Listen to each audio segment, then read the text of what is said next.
want to see what the gun one is. I want to see what happens when we go to gun. You know? Oh, wait. Oh.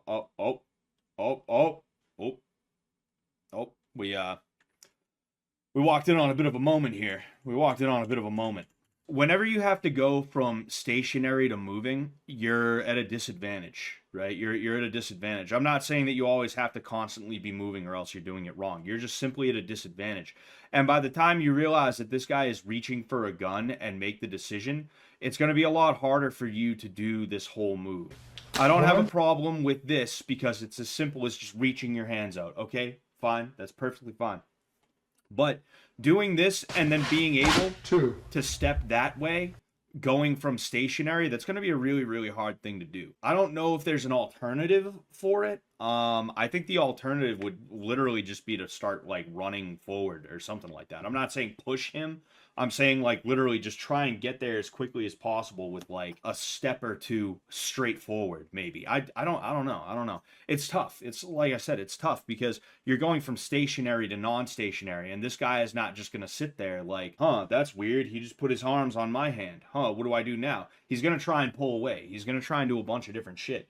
So it's like even this, it's like, do I have the biggest problem with it? No, but also I kind of do, simply because Hoist is just chilling here, and he is he's just doing some stuff that's going to be really hard to do for real. Then in addition to that, some nerdy kid in 1994 who lives in a high crime area bought this and was like, I can totally use this, and I can definitely stop the robber next time he tries to rob me of my bus fare and my glasses. And then he goes out there, he tries to do it, and he gets his ass kicked at best because, again, it's a 4, 5, 6, 7 step move, and he can only remember one step, and it's not even the first step.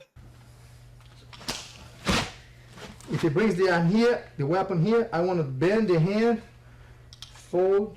I don't like that. The reason I don't like that, I want to bend. You're gonna bend the gun in your direction. Now, it's not exactly facing him, but you have to understand that under pressure, even if you've drilled this a million times, there's a good chance that you could make a mistake. He could move in a way that alters the trajectory that you're moving that gun in, and all of a sudden, oh, oops, I'm pointing it towards my dick.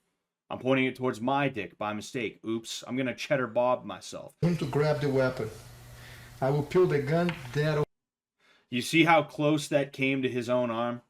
It's real easy to stay controlled and come that close to you when you're not under pressure. But when a gun is pointed at your head and you have that kind of adrenaline running through your veins, you're going to be shaky without realizing it. You're going to be indirect without realizing it. And you're going to end up fucking yourself up by mistake. It's not something that you train out of yourself. Obviously, if you can, you do it, right? But the only way you can really do that is to become more familiar with a gun being pointed at your face.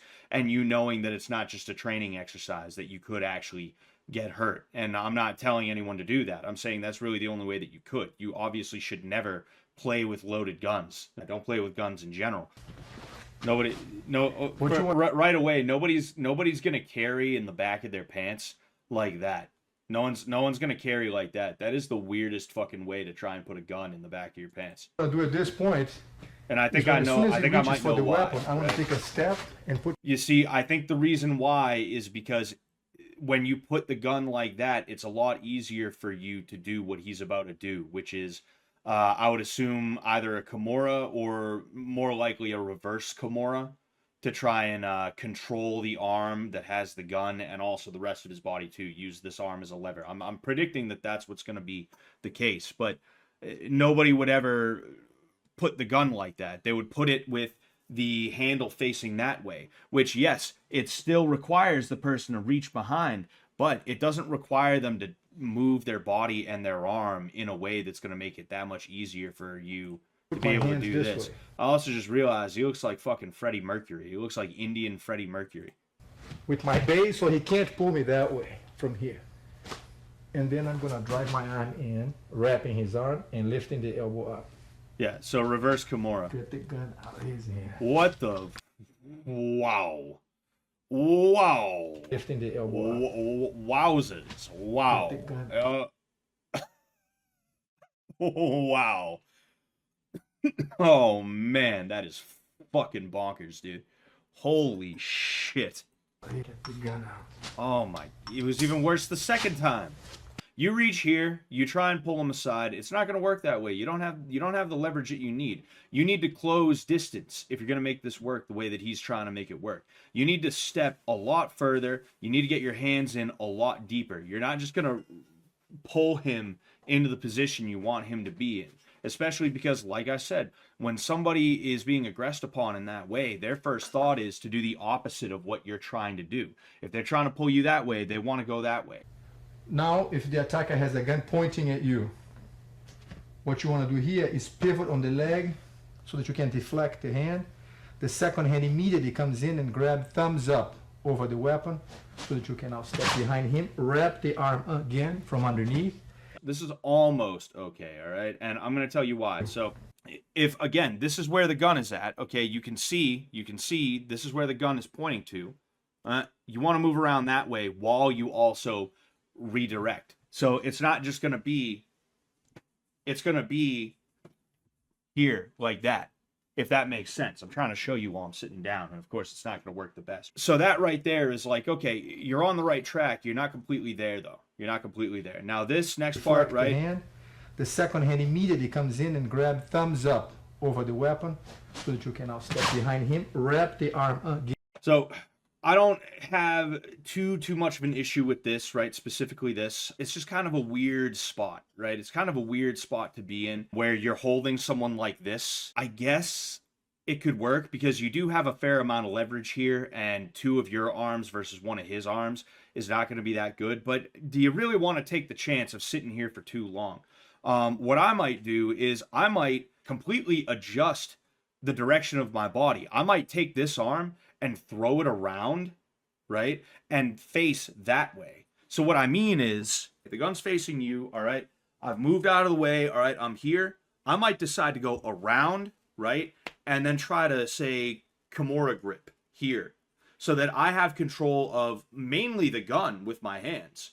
And then the secondary point of control, which is me clamping down with my arm and my body, is on his forearm right here. You're turning your back to the person. However, the point of what you're trying to do is make sure you have control of the gun.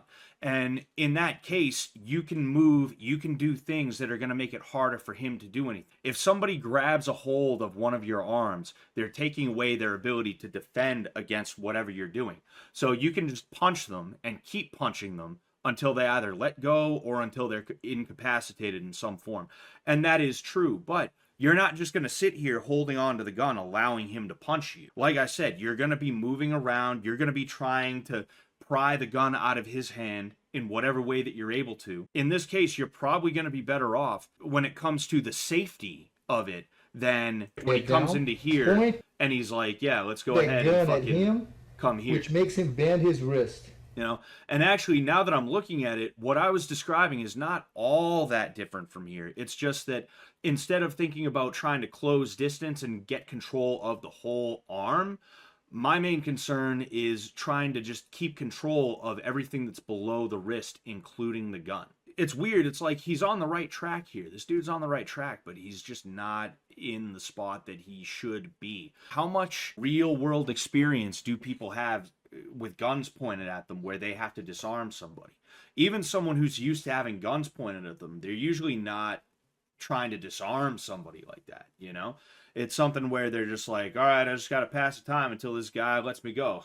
I got to pass the time until this guy decides he's going to take the gun out of my face. That's really what it ends up being. The application of the theory, the application of the foundational tenets of what he's trying to do is not that good. What he's doing is he's trying to take Jiu Jitsu and he's trying to project it onto those foundational tenets, to those concepts that come with a successful gun disarm. First, you want to say, hey, why are you going to shoot me? So that you can have a good sense of where the weapon is and realize which hand is he using to hold the weapon. Hey, say, hey, man. Hey, why are you going to shoot me? If he was going to shoot you, you'd be dead right now. Step in, control the arm. So, all right, cool. You have the overhook on the arm. That's fantastic. Where's his wrist right now? Even if he can't turn it in as far as he would like, he can turn it down, right? He can try his best to fucking get his arm free. It's just too messy. It's too messy. It's too slow. He's not just gonna let you sit there and do that. In, control the arm, step in front of him, and then the head goes down. At this position, I put my weight on his stomach, wrap the arm, and force him to let. Another possibility is if the attacker comes from behind, has you in this position in a hostage-like situation. From here, again, I say, hey. If he has me in that position in a hostage situation, I'm just hoping and praying that they didn't call in the B team sniper. I am not doing anything. I am staying as relaxed as possible, because the second I start moving and he starts panicking, either one, he's going to shoot me out of just pure fear and reflex, or if there was somebody lining up a shot, they might be like, uh-oh, something's happening. They might take a shot, and I might move into the trajectory of the bullet by mistake. So, yeah, I'm not... Somebody has me in this situation, 9 times out of 10, it's because there's some kind of weird police standoff shit. I'm not about to sit here and be like, oh, dude, all these cops are here. I'm going to look so cool when I disarm this guy. I'm going to look so fucking cool when I disarm him, dude. They're going to be like, yo, dude, you should become one of us, dude. Dude, that was so badass, dude. Whoa. I'm going to impress the SWAT guys is what I'm going to do. You're doing something wrong by doing this, and you're going to get shot, if not by this guy, by Hoist Gracie. If Hoist Gracie doesn't shoot you, then the cops who are here to try and save you from Hoist are going to. Hey, man, don't do that. My hand's going to come in, grab the wrist, fuck. and then twist fuck the wrist, no, dude. the gun out. I have the Oh, weapon. no. Oh, no. Oh, no, dude. Never do this. This is easily the worst one. If not, it's up there with some of the worst ones we've seen. The adrenaline that goes is going to be unlike anything you've ever experienced before. Even if you've been in a fist fight, the adrenaline that you experience is going to be 10 times that. It's indescribable. The things that are going to be going through your head at a moment's notice, and you're not even going to know they're going through your head. Your heart rate's going to be increased. You're going to be shaking, adrenaline. Everything's crazy. You're not going to be able to go, yeah. It's going to be slap the gun by mistake, over push by mistake. So now the gun is behind your head. Then you're going to try and pull that way. It's not going to be, it's going to be, oh, fuck shit. That's what it's going to be. And that's just time, and then some more time for this guy to fucking shoot you. And then on top of that, I want to see what happens, right? I want to see. This move. Okay, again, all the way down here. Like, even if you were going to do this, why would you want your hands to be all the way down here? You'd want your hands up here, like, dude, please, don't shoot me, don't shoot me.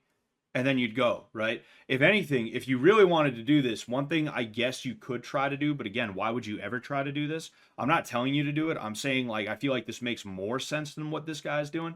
Instead of being like 1, 2, you could be like, oh, dude, please, don't shoot me, don't shoot me, don't shoot me. Well, you could maybe try and go underneath and pull forward, maybe. You might be a little bit better off there. The second hand comes on the inside, gets a hold of his wrist.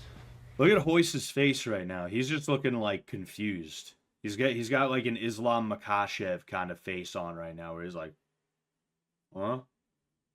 He's having a crisis of conscience. He's like, Dad, I don't think this will work.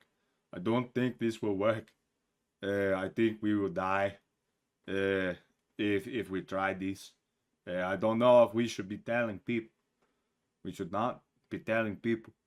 The trigger guard to give you a better grip, more torque. So from here and here, I'll take one step back.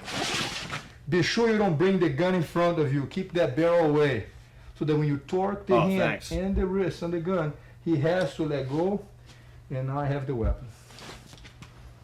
Man.